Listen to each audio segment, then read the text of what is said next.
Halloween forever.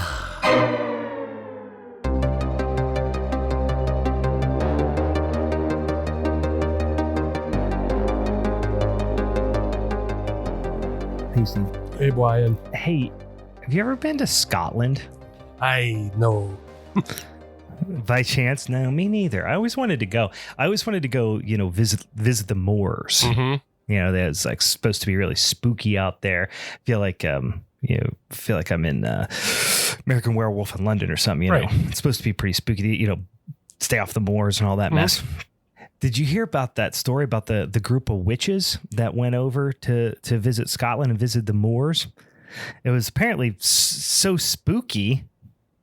You say, how spooky is it? It was so spooky over there that even some of the witches were too scared to hang out on the moors at night. But you know what they say. What do they say, Brian? If you can't take the peat, get out of the coven. Welcome. What the fuck? To very spooky Minisode of Halloween's Forever. I'm Brian. I'm Champ. But I don't feel like Champ when you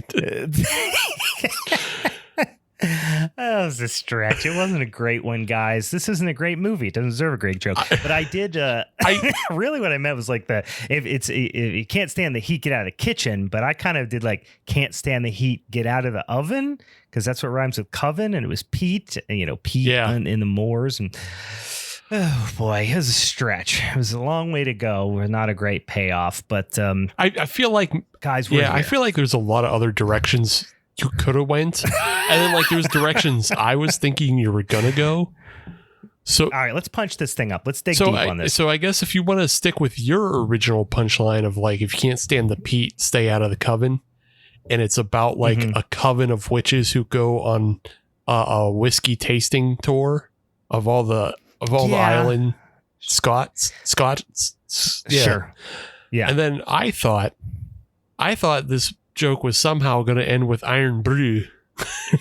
Because that would have been a deep because we're talking witches, and the movie was talking brujas because that's bruja. So I thought it was going to be No, I didn't put that much thought into it. Just a real weak pun.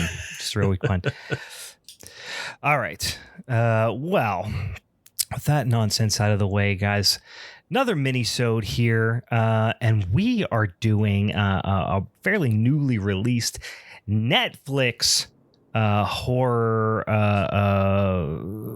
situation.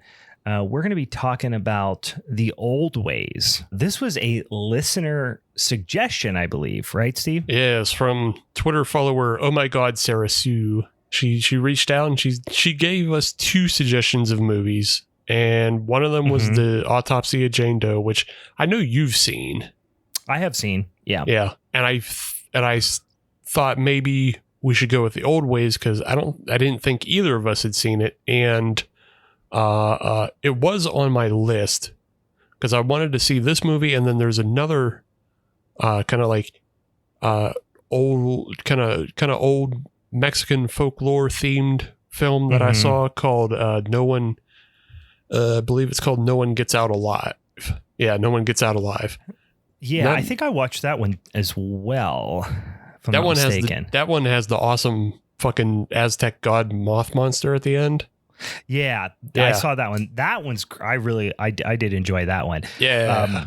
This one, we'll see. We haven't really talked about it. I don't know how you're feeling about it. I was not too keen on it for a variety of reasons, which we will talk about here on the show. Sorry, Sarah, up front. Any case, we're going to jump into this here in a dang old second, but we got a whole bunch of shit we got to do at the top of the show first. Before we do that, before we do anything else, really, let's get a dang old beer in us, Stevie boy. What do you got over there? I have a very old can of beer because I didn't realize I got it out of a damn mix and match. Sometimes you get boomed in the mix and match. You do, but sometimes that's where old beer goes to die. Yeah, but it's a well, and I'll tell you why I didn't think it was an old one, because they're new to the Pittsburgh area. So I didn't think I was going to get boomed, but it's a Three Floyds Barbarian Haze IPA. Yeah. Okay. So I didn't think they were around long enough to have old stuff in giant nickel coolers. Yeah, I want to say it was like, when did they hit the market? In the spring? That's what I thought, but this one apparently was packaged in February of this year. Maybe it got sent out to wholesalers, that makes sense. Maybe it got sent out to wholesalers in March. It hit the market in April, and it's been sitting around since. So yeah, that makes sense. Yeah, but oh well. Well, that sucks for you. It doesn't taste terrible. It's just like there's a whole bunch of shit floating around in it, though. I don't know. Yeah, a lot hazy IPAs. Hazy IPAs ain't supposed to sit around that long, even if they are good shelf stable ones. But you know what? I'm going with an old feller that he ain't gonna steer you wrong here. This is the pride of old Milwaukee, Milwaukee Flock of Flame itself. We're doing a Miller High Life here. Ain't nothing wrong with a Miller High Life. Lady in the Moon. Just gonna sit here and slam on a couple of these High Lifes. I was at the Walmart. Because I was looking for a bunch of spooky ass Halloween cereals. And I don't really buy beer at the Walmart too often, usually just because in Pennsylvania, they make it a big old hassle to buy beer, all the legislation and whatnot. So I'm there in the morning. It's half the time there's not somebody at the the actual specific register you have to check out with in Pennsylvania. It's but I walked by and it was Lacey and I said, okay, I'm going to grab some beer here real quick. And I saw a 12-pack of High Life bottles just winking at me from the cooler. And I hadn't bought it in a while, and I forgot how damn cheap it is and how good it is. So I'm just slamming on some High Lifes. Is that like it's kind of like a Marie Kondo's type of thing. It just sparks joy in you, and you just have to pick it up. It's just good. It's just a good, incredible. You could drink 100 of them. It's cheap. I like me some High Life, and I haven't had it. It's probably been, probably 6 months since I had a High Life. It's too long. So get me filled up with a couple of them. Like I said, we got some other things we got to take care of here.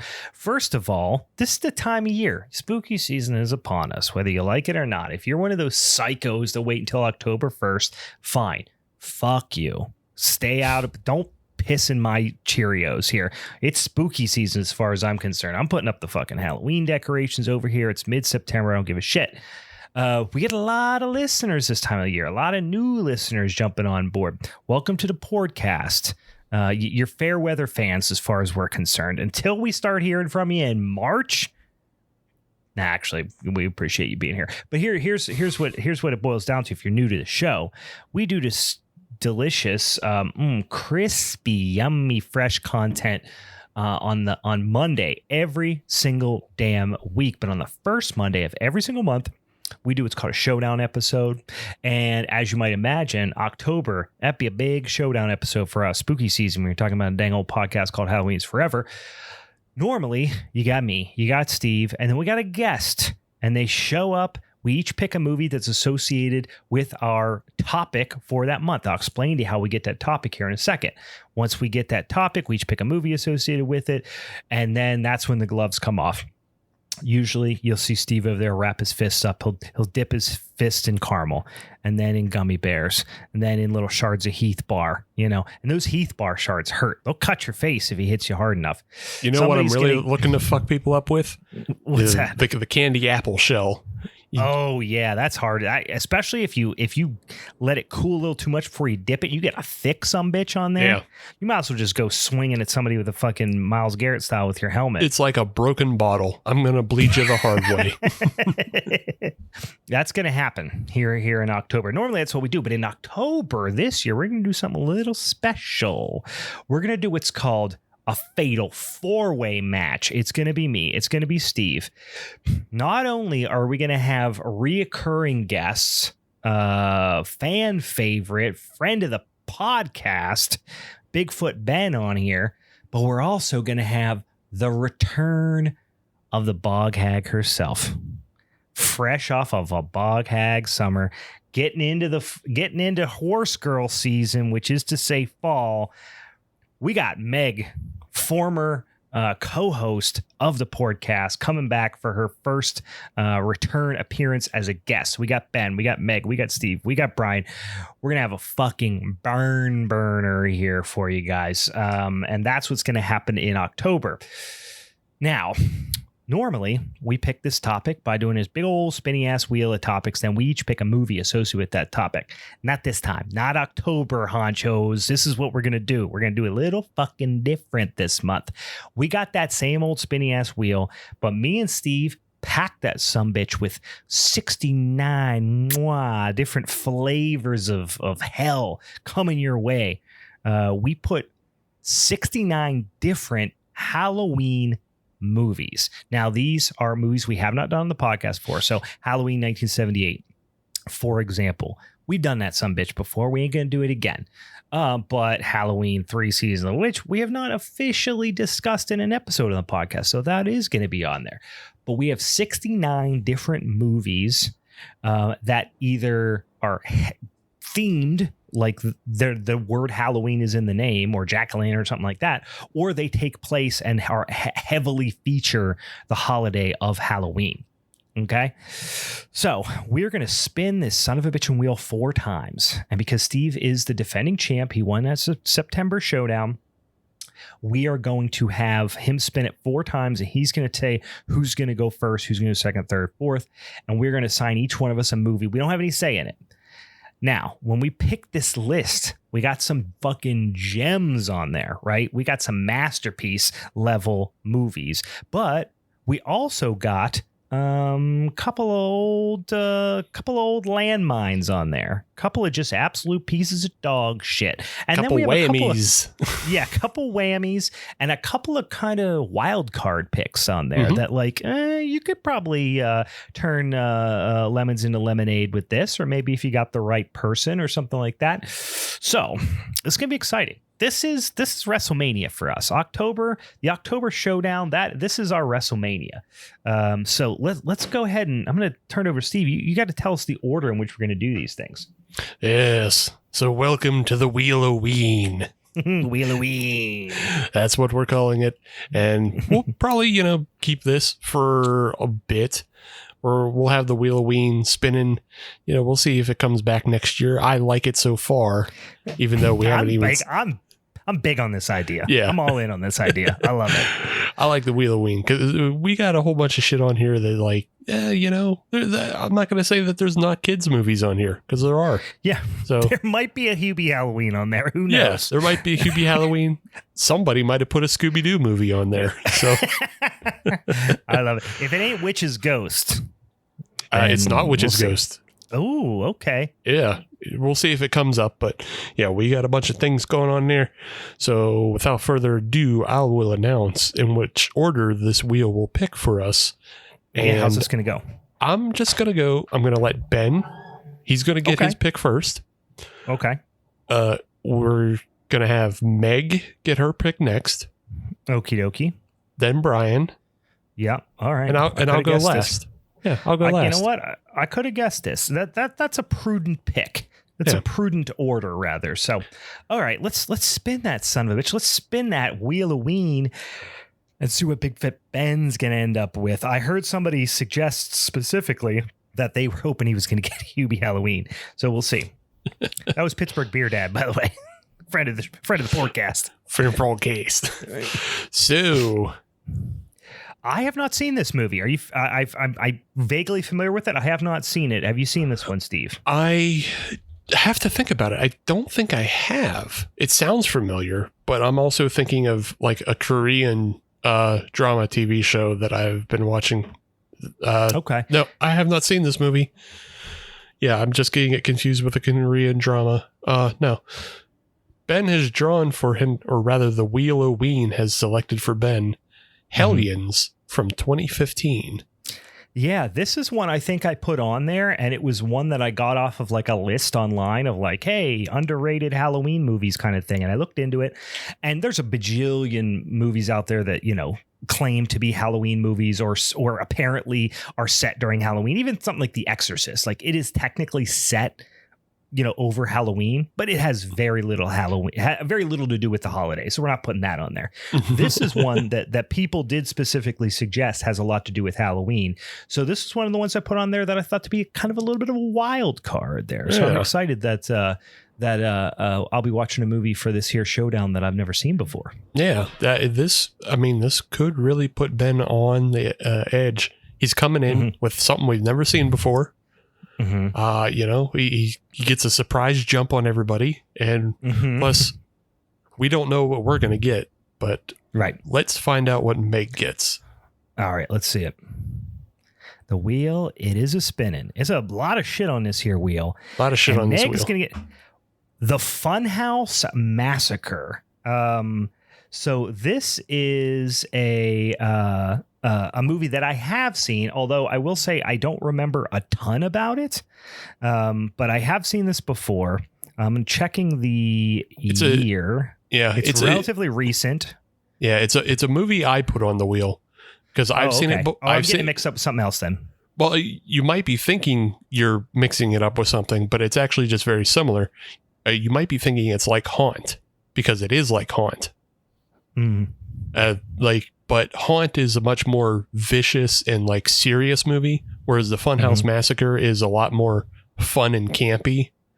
But it basically boils down to, a group of people go into a fun house, a carnival fun house for Halloween, like a Phantom Fright Nights, sure, if you will.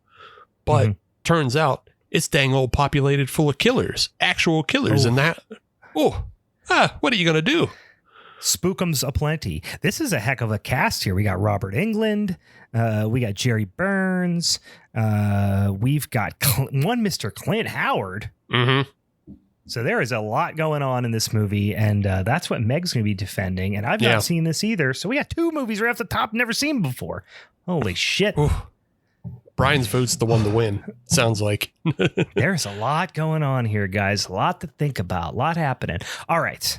I can't take the suspense any longer. What movie? The wheel be spinning for old Bry. What am I going to end up with here? Scary Stories to Tell in the Dark. I like that. Okay. All right. I've seen this movie. Big fan of the book as a kid. A lot of nostalgia around it. Watched the movie when it came out. Remember liking it. Excited to watch it again. A lot of spooky, ooky, Halloweeny vibes in that thing. So, all right, Scary Stories to Tell in the Dark. That's what your boy's going to be talking about, which is from, 2020 maybe? Yeah, somewhere in the last 5 years. Yeah. Yeah, but I actually hadn't seen it. 2019. Yeah, that's what I thought. I actually hadn't seen it, though. Like, I know it was on my list because obviously Guillermo del Toro is associated with it. And it's just one of those things like, hey, so many things get backed up. You forget what's going on. I like it. I'm not mad. It's better than Ghosts of Mars. Sure. Steve's got Trick or Treat. Not Trick or Treat. Not Trick or Treats. Not simply Trick, but Trick or Treat from 1987. 86 rather. 86. So this is a very different animal than the ones that we got here. This is actually I like this movie a lot. I don't know that it's going to be for everyone, but we'll see. This has listen, I would go as far as to say an iconic character. What do they call him? Rock's chosen god, Sammy Kerr. Oh yeah, is the kind of main villain, but also potentially anti-hero-ish. You got some Gene Simmons in this movie as well. It's a weird one. It's a fun one. A lot of cool imagery. Yeah, you know what? I wouldn't be mad. I wouldn't be mad at that one. No, I'm not mad at it. What is it? It's Gene Simmons plays the radio DJ, and Ozzy Osbourne plays a televangelist, I believe is how it goes. I believe he is. Televangelist or telemar or like home shopping-y type of thing. One or the other, I can't remember. But I'm pretty sure it's televangelist because it's specifically like played against his Satanist normal character. So right. Yeah. Rock's chosen warrior. That's what it is. Sandy Kerr. It's a good movie. It's not totally dissimilar from Black Roses. It's like Black Roses, but without as cool a makeup. Not as many puppets. Not so many puppets, but I'm not mad at this, but I know I have an uphill battle because I think I got you on my side, depending on how these other movies shake out for you. But I feel like I'm not going to have Meg, but I might have Ben. But I might have Meg as well because of the rock and metal element. So there is a big metal element, although it's a little more hair metal-y, perhaps. But in any case, the thing I like about these picks is, and what I was worried about a little bit was the situation you get where, like last year, I'm just dead in the water right off the bat. Right, yeah. Because I Ghosts of Mars, and I'm going up against like The Thing and Halloween, so I'm fucked. Well, that was the first year. Last year. Oh yeah, that was 2 years ago. Last year we all got pretty good picks. Was it? Was that last year? I can't remember. Yeah, because last year it was multiple ones mixed up. Last year I had Halloween, and I think Meg got The Thing, and you had. Oh, maybe you did have something else that put you dead in the water. Yeah, I had something that was just like, it wasn't, it was just a stinker, I feel like. So I was dead in the water. So I almost feel like it was Ghosts of Mars. Wasn't it Ghosts of Mars, Halloween, and The Thing? No, Ghosts of Mars was definitely the first year, because the first year was all stinkers, because it was Ghosts of Mars, Village of the Damned, and his last one, The Ward. Oh, The Ward. Yeah, I don't even remember what I had last year then. But I was dead in the water. These are three like relatively, evenly matched movies. I feel like everyone's in the same, category here. Not category in terms of like subgenre, but just like maybe in the same weight class, I'll say. Yeah. No one's gotta go up or down. Yeah, no. And it's also interesting because so I've seen the Funhouse Massacre and I like that movie. So like Hellions and Scary Stories have to do work for me. Yeah. Whereas you've seen Trick or Treat and you like Trick or Treat. So the other two movies have to do work for you to get you to vote for them. And I don't know where Ben and Meg sit, but. Yeah, the only tricky thing for me that and I would suggest that this shouldn't get held against me is mine is PG-13. Oh yeah. Okay. Yeah. I mean, hey, there were children films on this. The Scooby-Doo movie I put on was, if funny enough, because we were talking Gene Simmons, it's Scooby-Doo and Kiss and the like Halloween Mystery or some shit like that. Oh, okay. I don't know that one. I was hoping it was, listen, Witch's Ghost, great one. Or if you've ever had, I think it's called like Cyber Attack or something. It's like, sounds absolutely asinine, but it's actually fucking awesome. Big Scooby-Doo guy over here. In any case, so mine's the only PG-13 one, but it's still got some cool, creepy elements to it. But it's definitely like a kind of a, a teen movie a little bit more, but in any case. All right. So just to recap here, Ben's going to be talking about Hellions from 2015. Meg's going to be talking about the Funhouse Massacre, also from 2015. I'm going to be talking about Scary Stories to Tell in the Dark from 2019. So 3 recent movies. And then Steve's got the throwback with 1986's Trick or Treat. Not Trick or Treat, not Trick or Treats. We're talking Trick or Treat from 1986. That'll be fun, guys. You got some time. Go out and watch them flickies. Get ready for the fucking slobber knocker in October. All right. Got that out of the way. Let's real quickly go over, if you're new to the podcast, we got a Patreon. It's patreon.com/Halloween is forever. Steve, tell them about what the fuck's going on over there on a Patreon. Yo, jump on that Patreon, dogs. You got to get into it. We're moving in October. That means there could be a whole bunch of extra stuff coming. You gotta get ready. Gotta see what happens. But jump on Tier 1. That's our Scamps tier. It's only $3. It ain't too much. But you get extra content. You get episodes early when I finish editing them. Sometimes you get it like in the middle of the afternoon on a Sunday. Maybe you get it on a Saturday. It's whatever, but you always get it before the Podbean and the rest of the plebs get it before them. Then, you also get like extra written reviews. I released a bonus clip talking about wrestling. So you get all kinds of good stuff on the Scams tier, but that ain't the good. You get good stuff. Yeah, that good. Yeah, you get the good stuff, but not the good. The good is when you become a rascal. That's a rascal. Rascals, now they get all that, and they get on the Discord. They can watch this episode happen live. They can interact with us.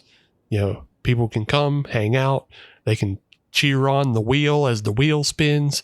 They can look you at could be sitting here right now watching me glug on this here high life. Yeah, they can watch Brian chug high lifes. They can watch me be disappointed in shitty ass, gloop glop beers that are full of fucking yeast floating around in it. You can get all that stuff.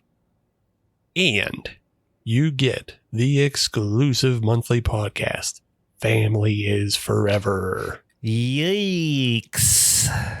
That is, that's really quickly becoming the bane of my existence, guys. Hell yeah, dog.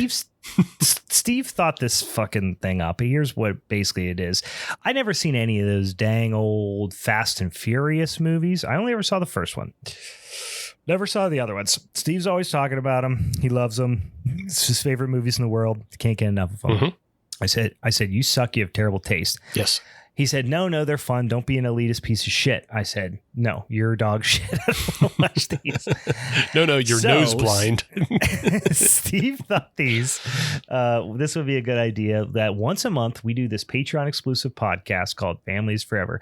What happens is every month we watch one of the Fast and the Furious movies we go through the franchise. And I'm watching them all for the first time, except for the first one. And they suck. They suck something awful, guys. We're now on to the third one. We're about to record our Tokyo Drift episode. It's the whole thing's fucking trash. It's all garbage.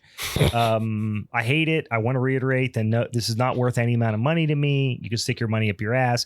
But if you do want to listen to us talk about it, it is quite fun to talk about. I hate watching them, like talking about them. You get that exclusive additional episode. It's been running pretty damn long. Actually, we've been recording these because there's just a lot of god awful nonsense to talk about. They're so silly. Yeah, they are. Well, the movies are really silly. So if you like when we talk about silly ass stupid movies and laugh and make fun of them and things like that, you'll absolutely love these episodes. We do some, unique little segments. Steve does a little thing called the oil check at the end, where he just like checks in on my mental health, and he acts like he's doing me a favor, like he's looking out for me, but he's actually just like rubbing my nose in it. It's fucking awful, guys, but the podcast is fun. So that's what you get on over there on The Family is Forever. So like I said, you get the retroactive, you get the ones we already did, and also like I said, we're just about to release here coming up most likely this coming week we'll be releasing the September Tokyo Drift episode, and we're off to the fucking fourth one, the fifth one, and I'm sure off into perpetuity until I eventually jump into a well or something. Gets real good coming up soon. But don't wait. Yeah. Don't wait. Get on over here. All right. Halloween. It's patreon.com/Halloween's Forever. And if you want to follow us on any of the social medias, if you want to suggest topics, if you want to do something like just this particular episode here, where a listener suggested this movie to us, go over to at Hallow Forever at on the Twitters or the X's, or what do we call it now? It's the you can call it Twitter, or you can call it Twix, but you can't call it X. You can't call it X, apparently. But you can do that, or you can go over on Instagram at Halloween is Forever. Do it on there. But shoot us a little DM, suggest something, or comment on something, whatever. You just want to look at some spooky ooky shit on the internet. All right. I think we got all of the top of the show stuff out of the way. So let's get into this movie here. Like I said, this came suggested to us from one of our Twitter followers. And the movie's called The Old Ways. It's on Netflix. Did you watch this specifically for the podcast, or had you seen this before, Steve? No, I haven't seen this. I watched it for the podcast, for the suggestion from the listener. like I had it on a list because, like I said at the top of the episode, I'd seen No One Gets Out Alive, and I think that came out before this movie on Netflix, and so like I'd seen that, and I was like, oh, okay, well that was fun and interesting, and it had like a new twist on stuff because that fucking Aztec monster is crazy as hell, and that's a great thing. And I was like, oh, this looks like maybe they're going down that same route of like, here's something, uncommon, but it's kind of common.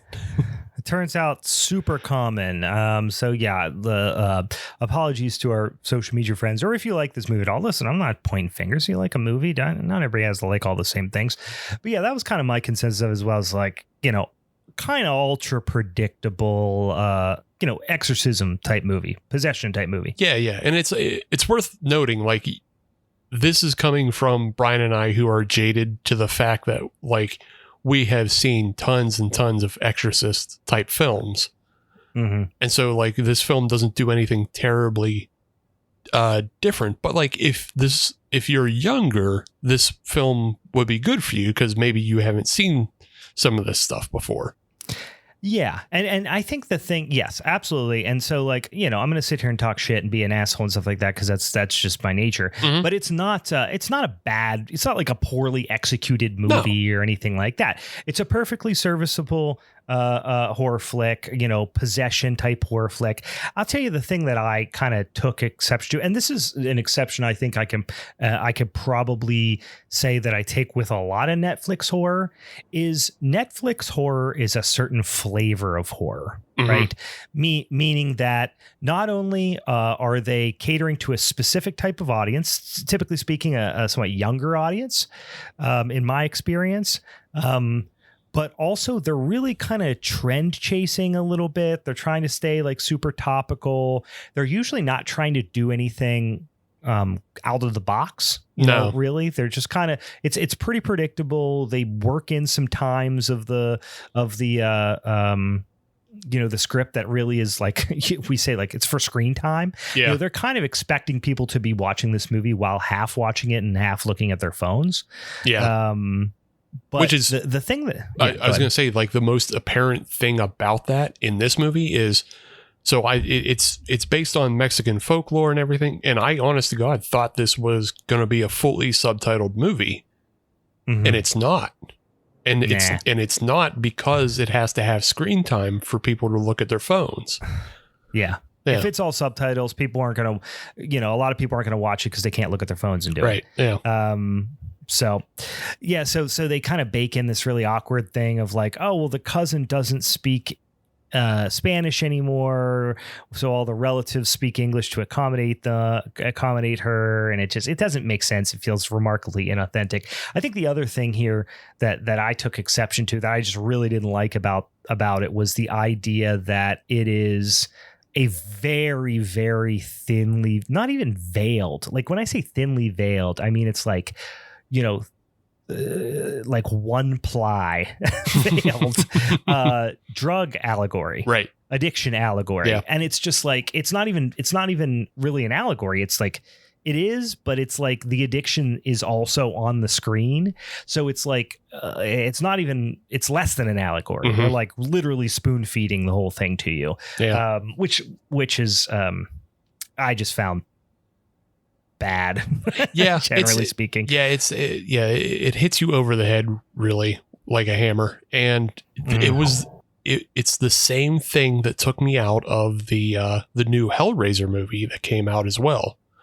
Cause that movie is like a strictly up and down, like, drug allegory. And it's like, oh yeah, drugs will ruin your life and take away the people in your life. And it's like, yeah, okay. But like, can you do it more subtly? Could you do it more subtly, or do it in a more interesting way, or make that a component of the story, not the entire, like an allegory does not make a story. You know what I mean? That should be a layered. It's like symbolism. It's like when you have a movie that's like everything is so heavily symbolic that they confused actually having a script with just peppering in symbolism. Mhm. You know what I mean? Yeah. It's like it should be set dressing at best, not the story. Yeah. And I'm not saying we got to have all these plots and themes and all this crazy stuff. Just like a little bit more story, perhaps. Yeah. And it just makes the movie easier to swallow again for the Netflix crowd, because again, you don't have to pay that much attention to it. Right. It's just easy to swallow. Like, oh yeah, like her doing drugs is exactly like what they're doing, and it's like, she's getting intervention to buy her family because she keeps putting herself in the mouth of danger, which is la boca. La boca means mouth, so it's like, it's the mouth of danger. She goes into the mouth of danger because she's on drugs. We have to save her and interventionize her, and get her to go cold turkey. Yeah, and it's like I mean, I guess I do want to say if listen, if this story resonates with you because you're struggling with addiction, or some a loved one or something like that is struggling with addiction, then by all means, like I totally understand that and understand where that has value for you. But in this instance, it's so lazy that it's like borderline exploitative, and like not in the fun exploitation horror way. Like in we know that there is an opioid crisis. And so like, we think maybe this might resonate with a lot of people because we live in a country that has a literal like epidemic of opioid addiction. Yeah. It just feels like, I understand that's why it's socially relevant, but at the same time, it's so empty. And the characters, maybe with the somewhat exception of Christina, who's the main character, no other characters are developed in any way. They're extremely one-dimensional characters, and so like that's why it just feels like cheap. Like there's a lot of drug allegory films out there right now, and there has been through the history of horror, addiction, not just drugs, but alcohol addiction, all that sort of thing. Obviously the whole entire werewolf genre is really based on, an allegory for addiction, for alcoholism. Yeah. But this is just so surface level. Yeah. There was the one film that came out recently. It was directed by Joe Begos, Bliss. Bliss was cool. It was also like ultra bloody, super gory, blood everywhere kind of situation too. But it's also like it's a vampire film that's a total allegory for, like, it's a total drug allegory. And it also has like the characters doing drugs like on screen and carrying on and shit like that. But like, it's just, I don't know, it's just more interestingly made because it, like, the drug allegory is the background. Yeah, it was super stylized too, if I recall. Like it was cool to look at, and because all of Joe Begos' movies are super stylized. Like, Christmas, Bloody Christmas, they're all soaked in neon, but also I can't wait to watch that movie again. I loved it. I really like that movie. It's coming around, for Christmas time. But like, everything. I'm not wishing spooky season out of the way. I just love Christmas horror. So. Yeah. So, that's the other thing about this movie is like, even though it's competently made, it doesn't have like an interesting look to it.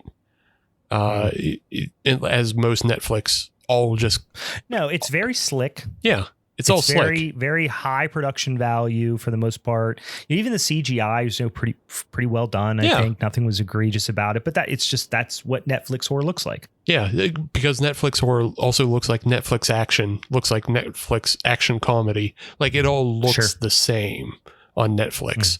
Like I am really hard pressed to think of a movie outside of like when Netflix was really getting into the game of this. Is it Children of No God? That it would start Idris Elba and was about like child soldiers. Beasts of No Nation. Oh yeah, okay. Yeah, I'm not watching it, but I remember seeing it pop up all the time. Beasts of No Nation has a look to it, and it's a great film, and I think it's because maybe it was made outside of the Netflix system and then was bought by Netflix to show on Netflix. But like Beasts of No Nation is the last movie I can think that has like a good cinematic, like unique look to it. There's just like some fantastic shots all through that. But yeah, this film is like, it's fine. It's all put together. It feels almost fast foody in a way, because like, that's a good way of putting it. Yeah. and like most Netflix films do, like they're fast foody. They're like they're put together, but they're not put together wrong, and they'll occupy your time and everything will be fine. If you want to sit down and like not really get too much into it, not really challenge yourself, you just want to, and there's nothing wrong with that. I feel like an asshole the way I'm saying this, but like there's plenty of instances where that's exactly what I'm looking for. Right. And that's, that's what they're going to deliver. Yeah. Yeah. It's like, I didn't hate this film, but it's just because I feel like there's so many better exorcism films out there. And like, for sure. It's just because we can think of better examples, and both you and I are so jaded from seeing so many films that like this one doesn't register. Like, it doesn't register a peak, but it also, again, it's not bad, which is the same as fast food. Fast food is just, you consume and you're fine. It doesn't, unless you consume the one that gives you diarrhea. Everybody has the one that gives them diarrhea. Always do.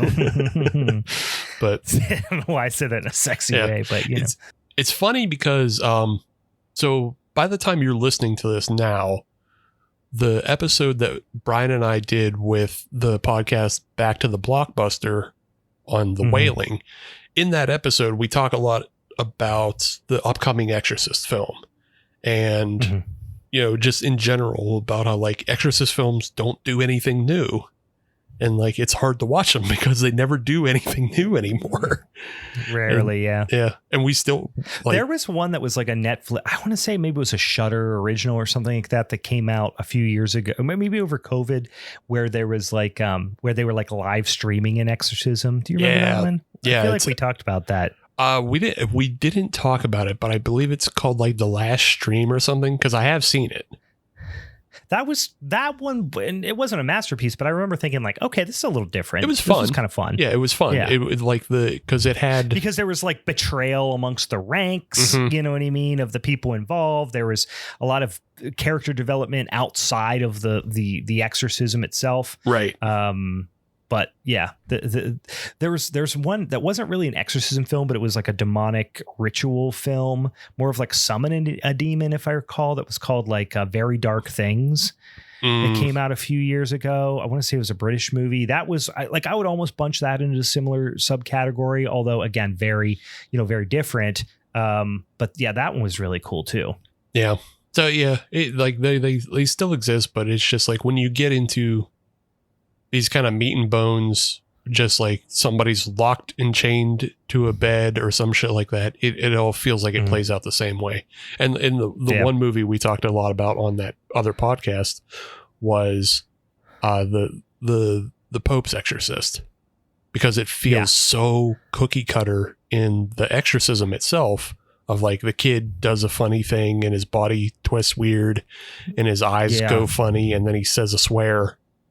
And like, he says a swear word. Yeah. Yeah. And it's like, who gives a shit? Like the only thing that's cool about that movie is Russell Crowe riding around on a scooter, drinking and be like doing a funny accent. He rules. It's just drunk priest is the best part of that. Yeah. The twist on it is drunk priest. Yeah. Scooter drunk priest. Scooter drunk priest who also he flirts with women, but he's not like a total pervert about it. And so yeah, he's kind of a hard boiled priest, if there's such a thing. Yeah, hard boiled priest rules. Yeah, I mean, we don't necessarily have to go through scene by scene on this one, but some of the things that I thought were I'll talk about some of the good and the bad and some of the characters here. So the main character is Christina. She is a like a writer, a journalist of some sort, investigative journalist of some sort. And she has been, you don't know this at the time, but she's got some sort of weird relationship with, you would say it's her editor or something like that, who, she's kind of wants to be sent on assignment to this place, which we ultimately come to learn is called La Boca, which is, essentially a series of caves in like a rural area of Mexico. We don't know anything about it. We don't know why she's there, anything like that. She goes out there. Oh, she sees some spooky ooky shit. She gets some flashbacks where she sees her mom, and right away that it's her as a child and her mom. It's not difficult to figure that out with very little context. And her mom turns into Angela from Night of the Demons, pretty much. She has the same teeth, and it's like, oh, her mom was possessed by a demon in some capacity. So you think she says she's doing a story on the tribes and cultures of Laboka. She wakes up, she's like chained up in a dang old exorcism room. It's like you went to a hotel and said, give me the exorcism suite. Like this is what you'd be handed.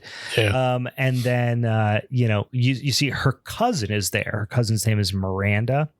Miranda is perhaps the most one-dimensional character I've seen in a long time.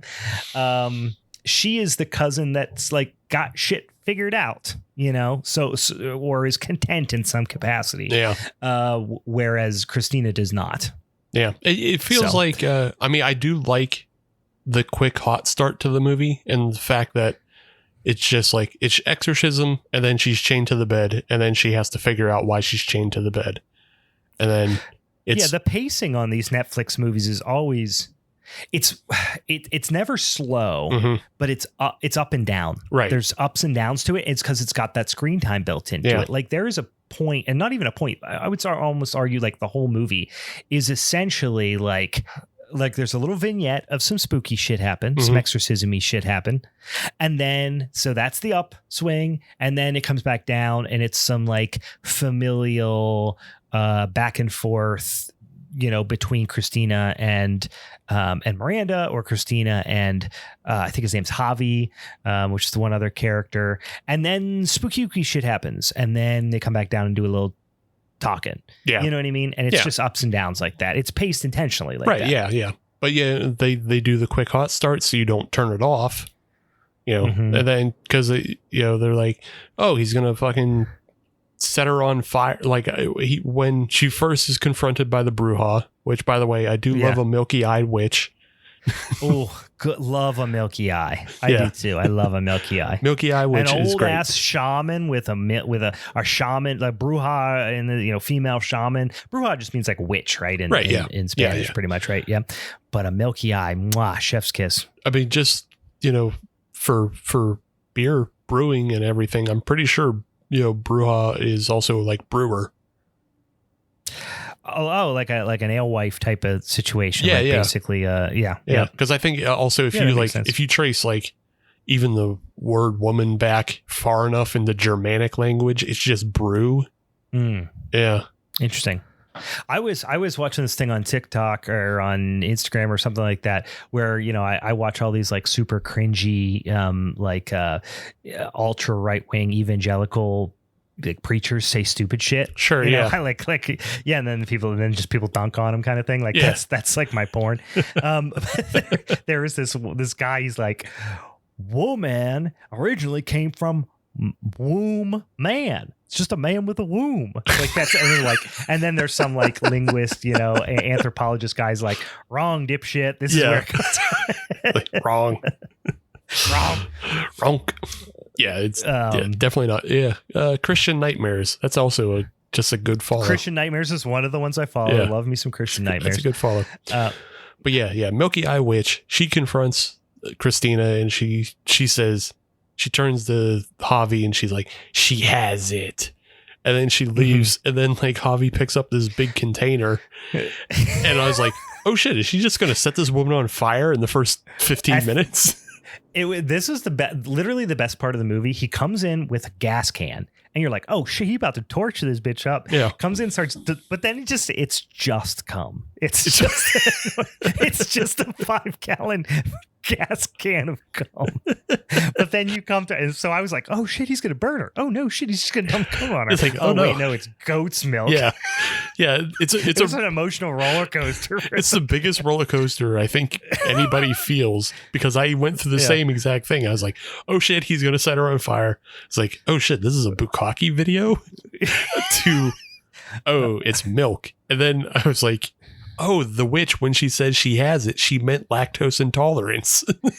Yeah, maybe. It's so weird. And then so here's the most Netflixy thing that happens too is like after he just like, it's also really uncomfortable because he's dumping. They drink goat's milk like it's going out of style this whole movie, and I don't exactly know why. I'm sure there's a cultural thing to it. I'm sure it's like healthy. You know what I mean? It's like a lot of sustenance. I'm sure I know there's like a lot of fat in goat's milk, so it's a lot of sustenance.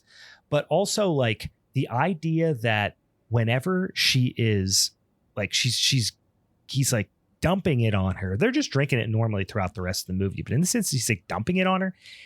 He's like dumping it on her face, and she's like not like trying to not get it in her mouth. You know what I mean? I'm not trying to be crass about this, but she's just like, he's just dumping it in her face instead of her like turning her head. She's just like, look. Yeah. It's super awkward. And then afterwards, you know, normally if somebody came in and assaulted you with goat's milk, you'd be like, you know, it's a harrowing thing. She literally covered in goat's milk says to herself, what the actual fuck? Yeah. which is vastly becoming one of my least favorite phrases in the world. It's almost there with like, if somebody was to say, now that's just wrong. Like that's what the actual fuck sounds like to me. Yeah. So it was just the cringiest moment for me. It was very, yeah. It's so unpleasant. And it felt like, it's like, oh, that's feels like dialogue plucked from the Netflix Texas Chainsaw Massacre. Yeah. It was like chat. You know, what's that what's the freaking Chat AI GBT thing that people? Yeah, it reminded me of something Chat GBT would like pump out. You know what I mean? Like it's like, yeah, that's just wrong, or like delete your account. You know, it's just like some cheeky thing that's like, you know what so trite that your mom kind of knows what it means. Yeah, you know what it actually is. It's I was watching the newer season of What We Do in the Shadows, and Colin Robinson's character is always full of like those overwrought cringe fucking phrases that he just says in the background and everybody ignores him. But it's like, but like he is perfect at that. And that's what the actual fuck. It's something young Sheldon would say. You know what I mean? Like it's just woof. But and then she decides she's going to break out. But she's pulling an Andy Dufresne and like timing the stone with the thunder to like smash the chain. I don't know. The whole thing was just super, super contrived to me. It never felt like she was in danger from these people who were holding her hostage, nor did she even believe she was in danger. Yeah, it doesn't. Yeah, there's nothing about it. Like low stakes. Yeah. That's the other side of the coin of the hot start. Is that we don't know what the stakes are because we're just thrust into this situation where she's, you know, captured. She doesn't feel like she's captured by a bunch of scary people. She feels like she's captured by an old woman and an old man full of, you know, full of goat's milk. Like, yeah. And her cousin. Yeah. Who and her knows cousin very well and trusts. Right. Yeah. Yeah. So it's like, all right, you'll probably be okay, I guess.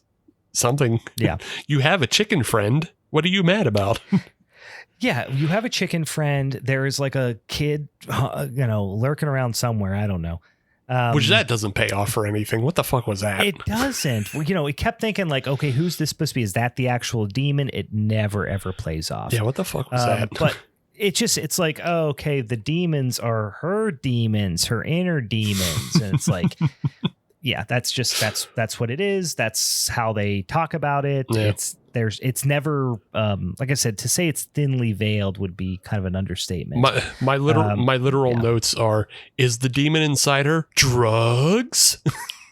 Yeah, I wrote that too. I was like, nothing, or no, it was when because then she literally starts doing heroin like at night, and then they all know it, and it's like then she wakes up and they do an exorcism, and then she does heroin, and then they wake up and do an exorcism or some sort of ritual or whatever. And yeah, I did write down nothing gets you high like drugs with a Z. Nothing gets you high like drugs. But I was like, is the kid a chicken? You know, and nothing ever really happened from it. Yeah. I did like that night where she gets a hold of her heroin kit, and then she does heroin, she passes out, and then like wakes up to being just like chained to the floor for the ceremony. Yeah. That's a pretty good match cut. It stuck out to me. It was okay. Yeah, no, the cinematography, nothing's shot poorly. Yeah. You know what I mean? Everything looks good. You know, of the things that are sticking out to me, you know, I had to find something, and I found that. I was like, that's a good match cut. Yeah. Here, I'll mess it up and say something that stinks. When she is doing I'm going to fake like I believe what's happening to get them to come back in and think that it's working. So it's like this really faking thing. Yeah. And I just wrote that was Inception level bad acting. I liked it. I liked she's doing a bad job at bad acting. Faking. She's got fake looking faking. I don't know. I liked it. I thought she did an okay job at faking. Faking.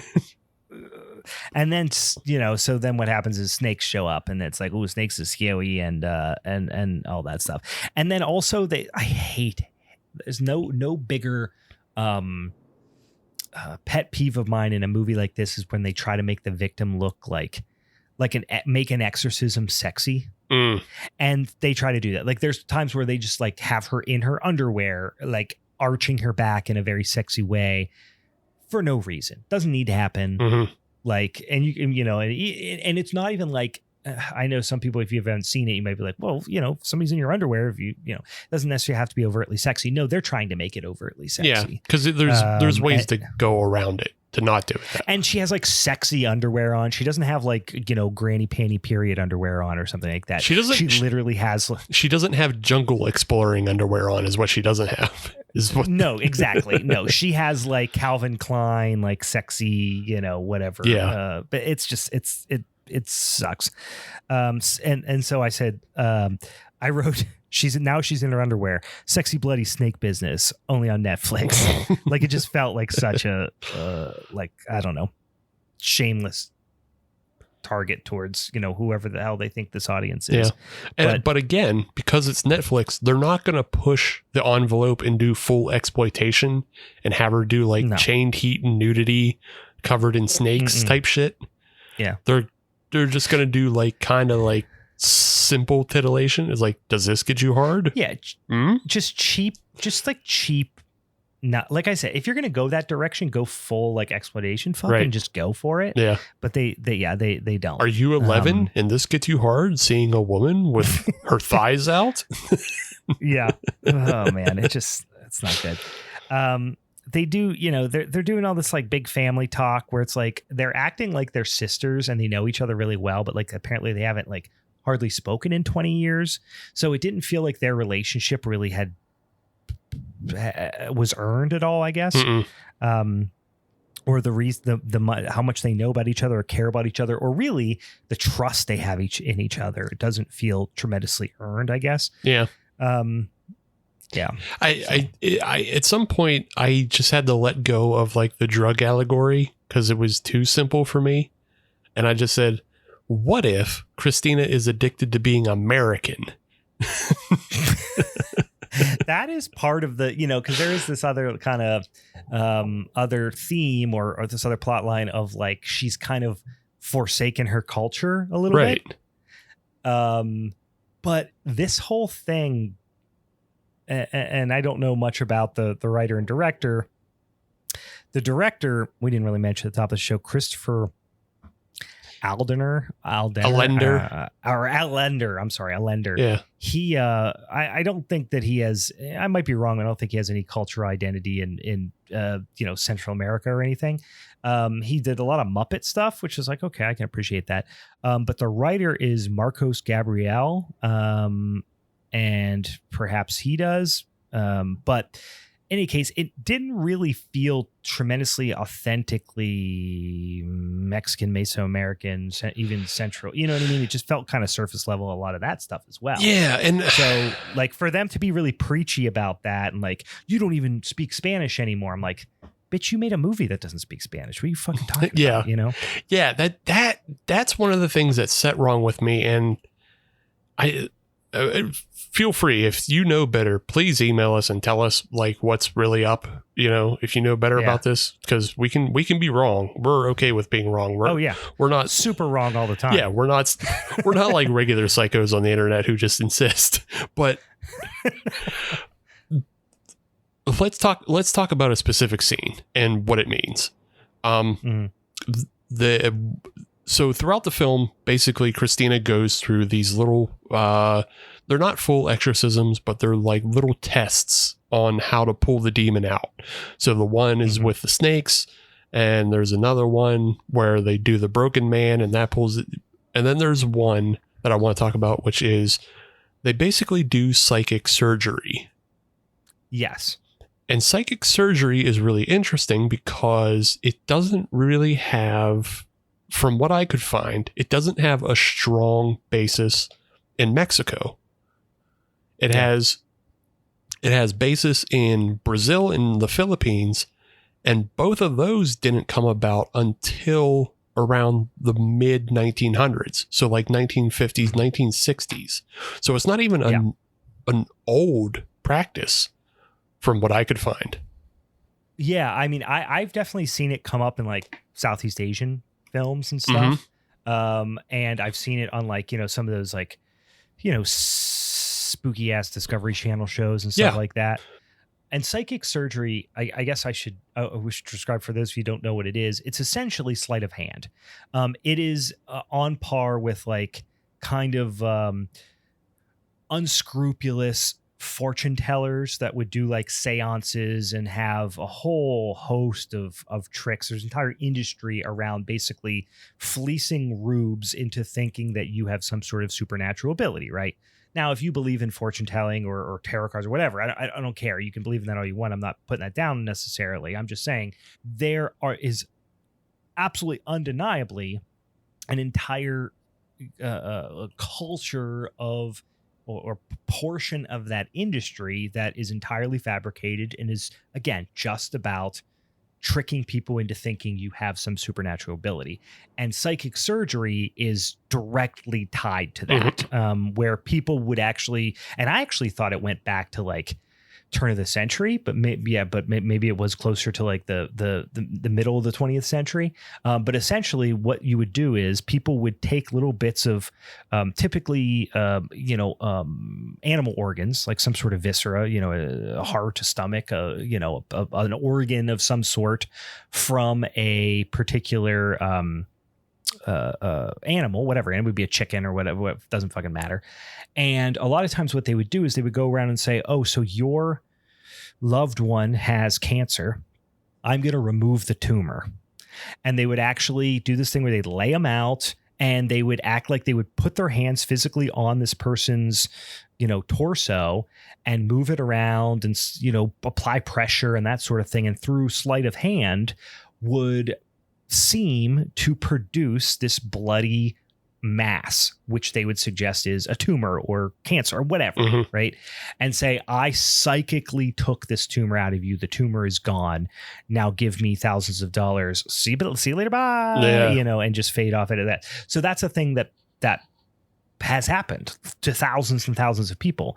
They do it in this movie and treat it like it is a not only legitimate supernatural practice, but also, and call it psychic surgery by name. But also they kind of insinuate that it has some cultural significance. Yeah. And it's like, that was what was crazy to me, because like, I remember like while I was watching the movie, I was like, this is a Penn and Teller bit. Like Penn and Teller used to do this gig to fucking blow it up. So other people couldn't. Right. So like these other rotten scam artists couldn't take advantage of people with it, because like I was saying, it, you know, after the film, I went and did more research because I was like, this is such a modern thing. I remember Penn and Teller doing it. I think it was on Unsolved Mysteries. It was a thing that came up a lot, and it was to be debunked. because what I learned was it did get its start in like the Philippines and Brazil. And then I think a lot of weird Christian sects started doing it as well. Like we also had like the snake handler guys. And I think it's like in that kind of weird, kind of sect that of like Christianity of people who are handling snakes and they're also doing psychic surgery and speaking in tongues and rolling around on the ground and all that shit. We're going to blow up these guys' spots so this shit doesn't spread in America, because like you're talking about, it's usually about pulling out tumors and then like that person is still dying of cancer. You're preying on desperate people. Yeah, you're preying on desperate people. So let's blow these people's spots up. And then they did that.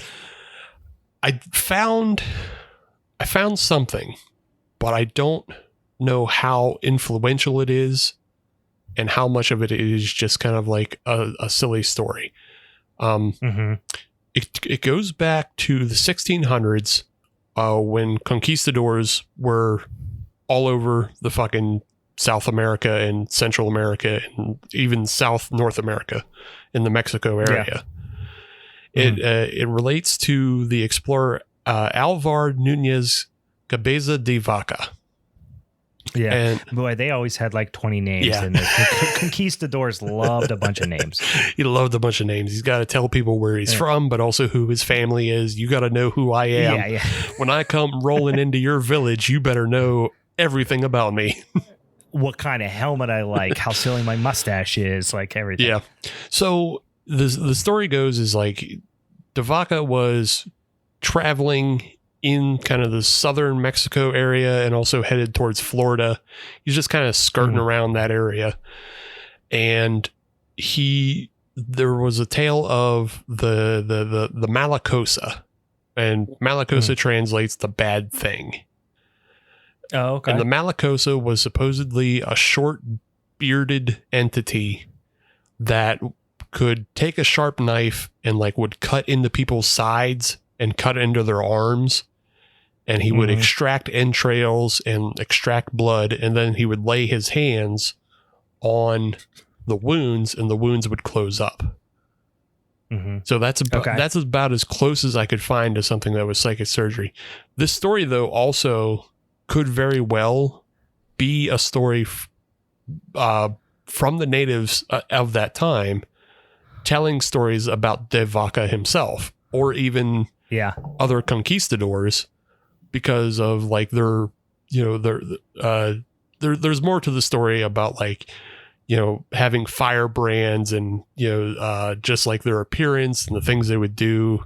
And it was kind of almost like a folk tale of the conquistadors, of the way they treat people and why you should avoid them. Because like I said, even in the beginning, it's a bearded entity, which is like, most of the conquistadors always had that goofy little spike beard and they had the mustache and everything. So it's like, it's a folk tale that got... Never trust a guy with a pointy beard. Yeah. Never. So it's like unless it's Satan. Yeah.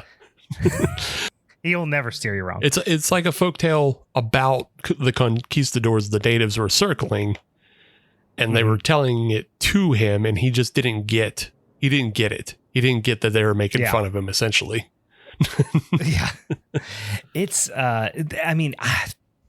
I'm just hearing secondhand from your research, but it doesn't sound like it has much to do with it. And even if there is some basis in it, for them to use the phrase psychic surgery, which is so clearly and undeniably associated with like grifting, just seemed so heavy-handed and poorly done. I don't know. Well, I guess the point I was getting at is like the story of the Malacosa was about conquistadors. So it wasn't about Mexican folk magic. Natives even. Yeah, it wasn't even from Mexican folk magic. It was about like why you should avoid the white people, because they have like they'll take your organs and then sew you up, or like burn you,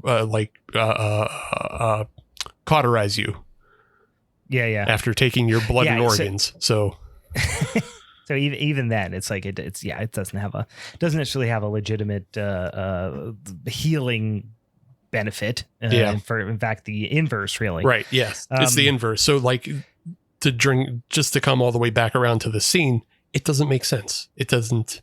Yeah. It feels cheap and it feels unearned, and it's essentially not cool to do now, because like now it felt like it. Yeah. You're trying to pass off essentially a grift as like true magic from a culture, and that's not cool. Or even a ritual, just a ritual, whether it's magical or effective or not. But anyway, the whole thing, like you said, like we said, it's these ups and downs. Hey, let's do a little,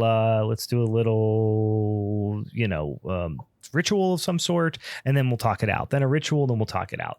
And so the whole thing is like, it's almost like these series of like interventions, is that they're pretty heavily suggesting like, hey, don't give up on, your loved one or whatever. And eventually they'll, snap out of it, whatever, which could or could not be a problematic message in and of itself, depending on how you take it. Yeah. And then Christina hits rock bottom at some point, but like even her rock bottom doesn't feel like a rock bottom, because she runs into a magic barrier and then throws up hair. Well, and it's also a rock bottom that is essentially solved by a montage. Yeah. Like, and they do that twice. They actually do this thing where it's like, okay, oh, she's really a rock bottom. Like, how are we going to get out of this? That's all right. Just do a montage, which made it sound funny to me because the director had directed Muppet, some various Muppet movies and specials, which that's a classic Muppet move, is like, and they're very self-aware about it. I'm a Muppet fanatic, and they'll just be like, nothing a montage can't fix, what I mean? And just go into it. And that's really what this felt like as well. It was just like, and it's funny, they came out on the other end of the first montage, and all of a sudden she was like this wise, she was like, well, I want to do the broken man, ritual. And they're like, oh, is it going to work? Well, yeah, it obviously works, but it hurts real bad. And she's like, well, I don't care if it hurts, and I'm going to read the book, and I'm going to read books a lot. And then she sits there in her cell, and it's like, I need a hero. And she's just like reading books, and she comes out on the other side. She's like, I understand everything. And then they do the ritual, and it's out. But then the thing that doesn't make any sense at all, though the demon was, obviously it was her addiction, but also it's a demon. So the demon comes out, but then the demon goes into Miranda, who, if it's going to go into Miranda, and we should say it doesn't matter, nobody cares, but we're fast forwarding to the end, which I really had a problem with. Old Milky Eye, the Bruja, she basically sacrifices herself to save Christina, right? Mm-hmm. She like makes the demon. They make the demon come out, and then she like grabs its heart and blah blah blah. It's pretty dumb. First of all, so what are you suggesting? Like, you got to sacrifice yourself to save somebody else? Like, that doesn't make sense. If everything is this very thinly veiled drug allegory, how does that play into all that? It was just clumsily done, but okay. So they want to integrate this story of like, generational trauma and generational, addiction and the effects on, passing down the effects of addiction and trauma and all that stuff. Fine. But so Bruja dies, old Milky Eye dies. Then Christina gets a massive eye wound. Like, it looks like somebody took just like a giant rusty blade and just slashed from about 3 inches above her eye to 3 inches below her eye. It looks like that. It looks like that injury from Terrifier 2 when Art the Clown goes in and cuts down that woman's face and through her eye. Like, it's brutal looking. Yeah.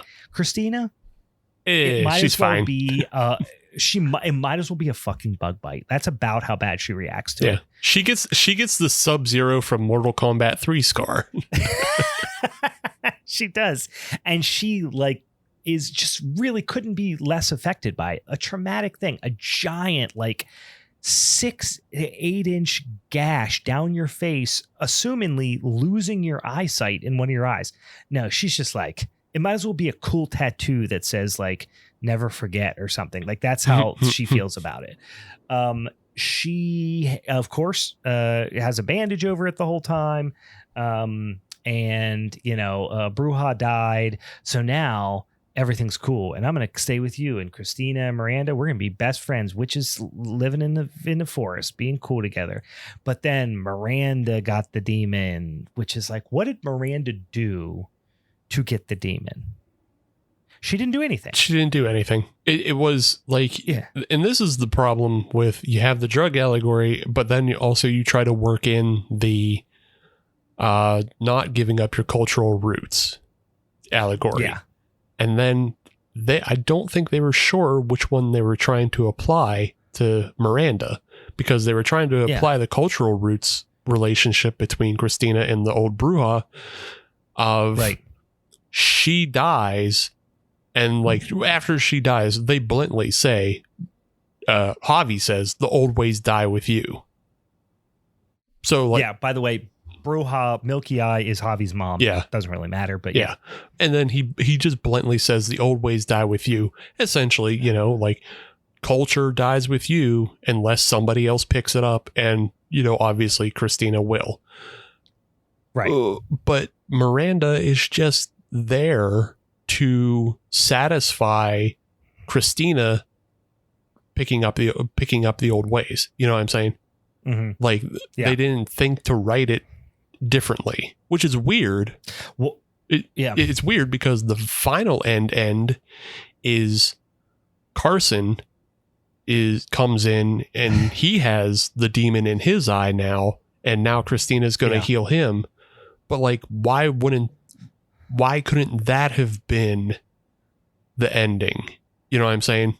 Why did Miranda? Here's why: is because it's Netflix and Miranda is very pretty. Okay, that's it. They just needed to get her on screen more, and she's very pretty, and you're gonna feel bad for a pretty girl who gets possessed. Or is it that they already had Miranda signed up for a certain number of shooting days, and then the actor who plays Carson, they didn't want to pay him more by having him sign up for more shooting days?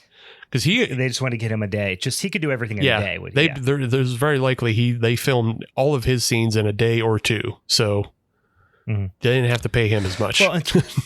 Well, to make it even more confusing, and not confusing like, oh, it's deep and we didn't get it. Like confusing like it honestly it doesn't make a ton of sense.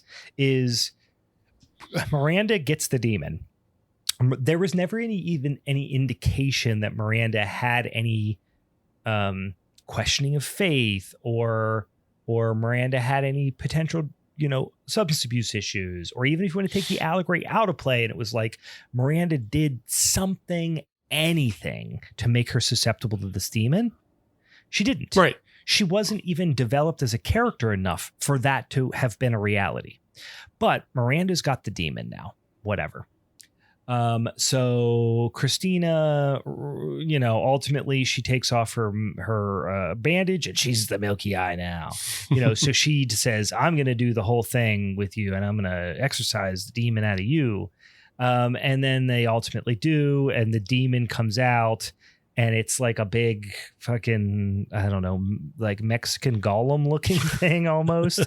And one of the dumbest lines I've ever heard in a movie comes out of Christina's mouth, which is before she punches into the demon's chest and pulls its heart out and then gets all the grossness spills on her. She goes, I'm a motherfucking Bruja. Which I can't believe they had the balls to put that in there. I'm glad they did, because I spit coffee out like when she said that. That was so great. And like, that's the other thing is, like, if this movie was campier, you would have had more moments of that. Like they had two good campy moments in this last 15 minutes. They had that line, which made me laugh. I was like, yeah, fuck yeah, dude. And then, but before that is Miranda and Christina are kind of, you know, wandering around the house, and they see the cabinet is open, full of like the Bruja's old, you know, tools and everything. And Miranda goes, what is it? And Christina, who hasn't been speaking Spanish the entire, you know, show, she goes, es la hora. And she said, and when she says es la hora, I was like, let's fucking go. so bad. Christina's character is just so horribly written. Yeah. All the characters really are really truly bad. I mean, like Javi, like he's not even in enough really for that to be the case. You know, the old milky eye Bruja, like whatever. She's just there for imagery and that sort of stuff. But then this is the most confusing part is, you know, earlier in kind of a throwaway scene, Christina, actually, this was the one part, I wouldn't even say it's throwaway, because this is the one part I was like, oh, this might take like a cool turn, is Christina bum rushes Javi when she's in the cell with him and like stabs him and chokes him out and all this stuff. And you're like, oh, wouldn't that have been sweet if she killed him? And now she's like really like, now the stakes are turned up. No, she just like chokes him out and then they're friends 10 minutes later. But she does grab his cell phone and get a call out to her, you know, whatever he is, editor, boss, whatever, who's Carson, I think you said his name was right. Calls Carson. Well, then days and days later, Carson has tracked them down. He's like, I'm coming to you. And she's like, no, it's cool. I'm Bruja now. I'm motherfucking Bruja now. Don't worry about coming. Well, then Carson shows up and Carson has brought her more drugs with a Z. And she's like, he's like, don't worry, we'll take care of you. I got your stuff. You got your drugs. Like, so like now he's like a pusher kind of guy, which you never really suggested that ever before. So the idea is like, were they in a relationship? Is he the person who got her hooked on heroin? You don't know. But there's also like a pretty heavy suggestion that he is also an addict in some capacity. It's not clear, but that's kind of how I took it. Like he's sweating and he's like talking to her about like how he's trying to like, he thinks he's doing her a favor by bringing her, you know, heroin or whatever. So now it's like, you know, she's got this, you know, all this learned knowledge and, you know, symbol of her struggles with her, you know, big cut in her milky eye and all. And she's had a couple of montages. She knows how shit's going. And then she's like, you know, you're not going anywhere, motherfucker. We're going to exorcise your demons. And then she says, literally, quote, how about we get you some milk? Yeah. And he's like, what? And then that's the end of the movie. Yes. Yeah. See that, like the last 15 minutes of this movie are just so campy and silly. And like, they're better than kind of the other hour 20. It like if the other hour 20 was like just kind of, I don't know, goof ass off the wall, like puking and bleeding and spitting and, you know, just carrying on and being crazy, it'd be better, you know? Yeah. But yeah, just like the stuff before, like you said, it's just kind of that medium ebb and flow. Like stakes aren't ever really raised too much. Javi is never, you know, Javi doesn't get killed to raise the stakes up. Miranda is always on the same wavelength and just like nobody's character really arcs that much. So it's just that standard Netflix blandness. And then the last 15 is like silly and it's fun. Yeah. Because es la hora. Yeah. It's like, yes. Why, if this movie and a lot of Netflix horror to me feels like they shot a bunch of trailers for a movie and then stitched them together into a movie. And that's how they made it. Like, that's how it feels. Like, so much of it just doesn't make any, like, it just doesn't, they don't care that it doesn't fit together. You know what I mean? As long as it fits the model. Yeah. It's and I, again, I'm trying to learn more about this Christopher Lender as we're talking, because like you said, he doesn't have much to his name. He has a couple other horror films that are like, I think he has like one other horror feature and then some horror shorts and then Muppet stuff. And just like looking at his bio, I don't see anything that's directly tied to like, you know, a Mexican heritage or anything like that. Said he was born in Atlanta and went to Florida State and then, you know, moved to Hollywood. So I don't know. the writer may have had better intentions for their film, as a lot of writers do. And so it's probably just a Netflix movie produced by committee. You know, a committee of producers fucking looked at it and said, we can do this, this, and this. You know, make sure you include this, take out the tits. Yeah. Right. Narrow, make it sexy, but not too sexy. yeah. Narrow this cast down to under 10 people and we'll give you fucking $5 million or whatever to go make this. Right. Yeah. I mean, aside from, you know, the kind of demon which you see on screen, you know, basically from like the waist up, kind of like the bust of this demon for like, honestly, can't be more than 3 to 5 seconds. Yeah. There's not really much in the way of effect. There is like a kind of a cool scene where like a demon, supposedly, which you never see the demon, stomps on a rat and it like splats out, but I'm pretty sure that was all CGI. And the rest is just kind of mediocre CGI effects that are serviceable but not memorable. Yeah. Yeah. I think some of the snake stuff was real. And I kind of like the way the demon was in the background a lot of the times, just out of focus. I like that. Yeah, I like that. Yeah, it was okay.